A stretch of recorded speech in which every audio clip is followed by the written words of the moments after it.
आने वाले समय में आज हमारे जीवन का 80% मशीनीकरण हो गया है। 80% काम हमारे जीवन में मशीनों से होते हैं और आने वाले समय में 100% मशीनीकरण हो जाएगा। सारे काम मशीनों से होंगे, कोई काम हाथ से नहीं होगा। यहाँ तक कि हाथ से आदमी रोटी तोड़ करके भी नहीं खाएगा। तब मैंने कल्पना करी, एक दिन मैं सोच रहा था, सोचते सोचते नींद आ गई। नींद में सपना आया, सपने में हुआ चमत्कार। विज्ञान ने किए नए नए आविष्कार, टाइम बचाने का नया फार्मूला निकाला। ध्यान से सुनना, बहुत गंभीर बात है। टाइम बचाने का नया फार्मूला निकाला और खाना खाने के लिए आदमी ने मशीन में गेहूं डाला। मशीन में से थोड़ा सा लिक्विड बाहर निकल करके आया, जिसे आदमी ने इंजेक्शन में भरा और अपने ही शरीर में लगाया। मतलब आने वाले समय में यूं रोटी यूं खाने की जरूरत नहीं पड़ेगी, खाने के इंजेक्शन आएंगे। इंजेक्शन लगाया और रवाना। इससे टाइम की बहुत बचत होगी। तो लोग आ रहे थे, अब सीन देखना, एक शादी की पार्टी चल रही थी, लोग आ रहे थे और अपनी अपनी पसंद के इंजेक्शन लगा रहे थे। ऐसे बफर में खाना पड़ा रहता, वैसे इंजेक्शन पड़े रहेंगे। ये रसगुल्ले का, ये गुलाब जामुन का, ये मटर पनीर का।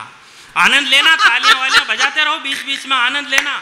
अब सीन देखना, राजस्थान और मालवा में मनोहार की परंपरा है। इंजेक्शन पड़े रहेंगे, रसगुल्ले का, ये मटर पनीर का। और तभी लड़की की मां ने हाथ में इंजेक्शन लिया। जिसकी शादी हो रही थी, दुल्हन की मां ने हाथ में इंजेक्शन लिया और दूल्हे राजा की, मनोहार की दामाद जी, एक और लगवा लीजिए। दूल्हे ने दोनों हाथ रखते हुए कहा, जी बहुत हो गए, अब बस कीजिए। मैं वहीं खड़ा था, मैंने कहा, जीजा जी अभी तो परीक्षा की घड़ी है, पीछे देखो साली जी आलू बड़े का इंजेक्शन लेके खड़ी है। वाह! शादी के सारे इंतजाम बहुत अच्छे किए, शादी के सारे इंतजाम बहुत अच्छे किए। लड़की के बाप ने 2 ऑक्सीजन गैस के सिलेंडर भी दहेज में दिए। आने वाले समय में ऑक्सीजन गैस बिल्कुल खत्म हो जाएगी पूरी दुनिया में, अगर हम ऐसे ही पेड़ काटते रहे तो। लड़की के बाप ने 2 ऑक्सीजन गैस के सिलेंडर भी दहेज में दिए।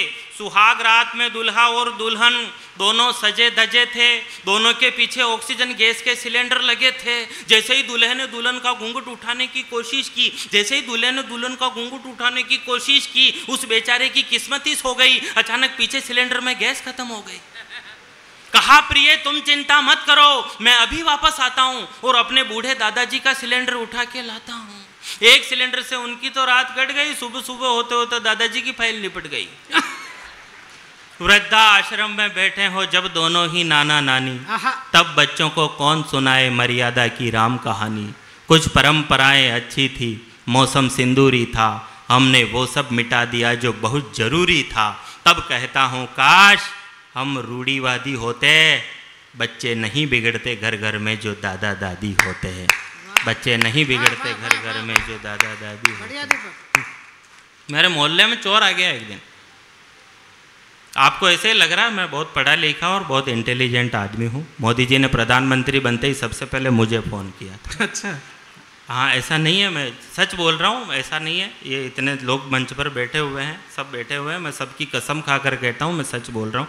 मोदी जी ने प्रधानमंत्री बनते ही सबसे पहले मुझे फ़ोन किया, बोले दीपक एक समस्या है। मैंने कहा क्या समस्या है? बोले जब से अमेरिका ने लादेन मारा तब से लोग मेरे पीछे पड़े हुए हैं, दाऊद इब्राहिम को भी मारो, दाऊद इब्राहिम को भी मारो। मैंने कहा आप चिंता मत करो,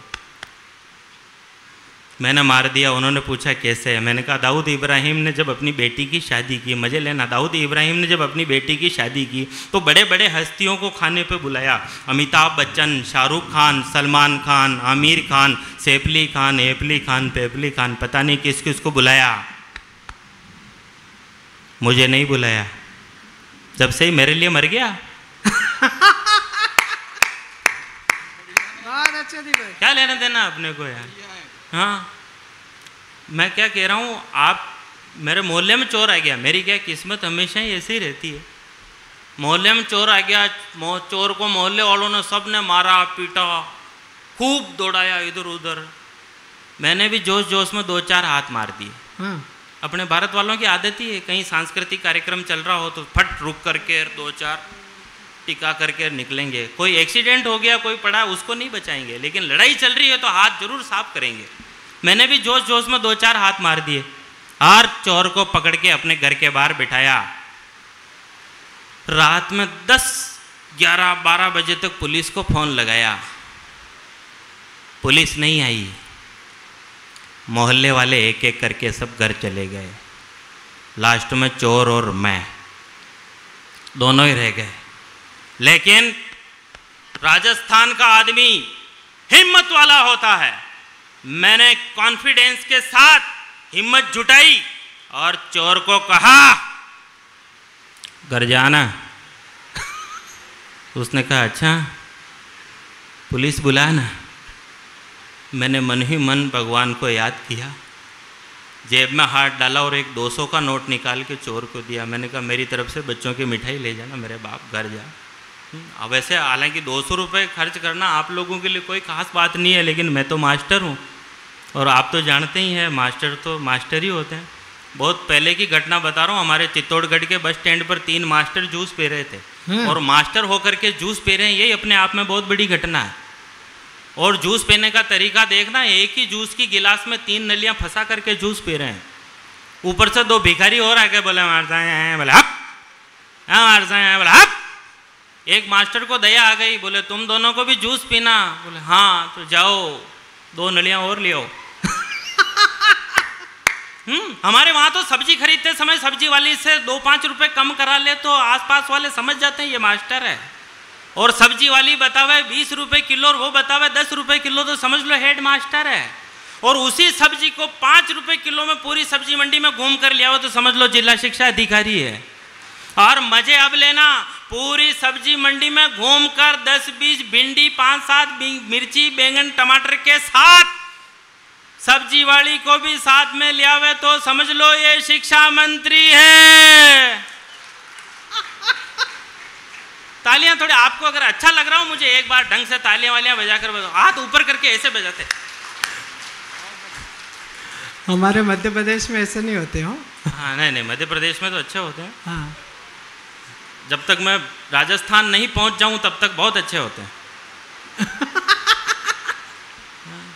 हमारे वहाँ 51 फुट लंबा रावण का पुतला बनाते हैं नगर परिषद वाले। हाँ।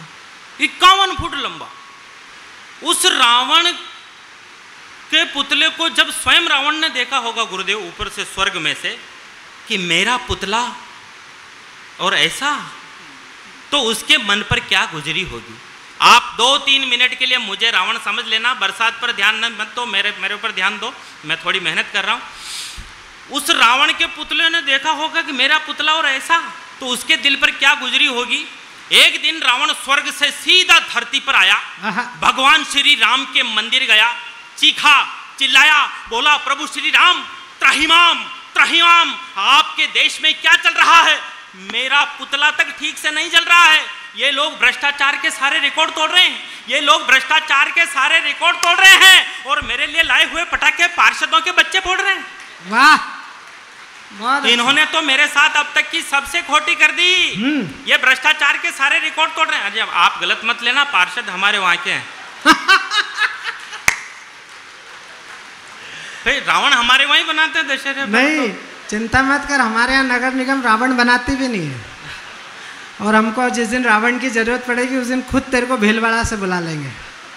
हाँ हाँ, इन्होंने तो मेरे साथ अब तक की सबसे खोटी कर दी, ये लोग भ्रष्टाचार के सारे रिकॉर्ड तोड़ रहे हैं, मेरे लिए लाए हुए पटाखे पार्षदों के बच्चे फोड़ रहे हैं। इन्होंने तो मेरे साथ अब तक की सबसे खोटी कर दी, पैसे खा कर मेरी मूंछों की साइज छोटी कर दी, पटाखे निकाल कर टांगे पतली कर दी, पेट में बारूद की जगह राख भर दी, देख देख के हंसती है जनता सारी। ये रावण है या कोई भिखारी?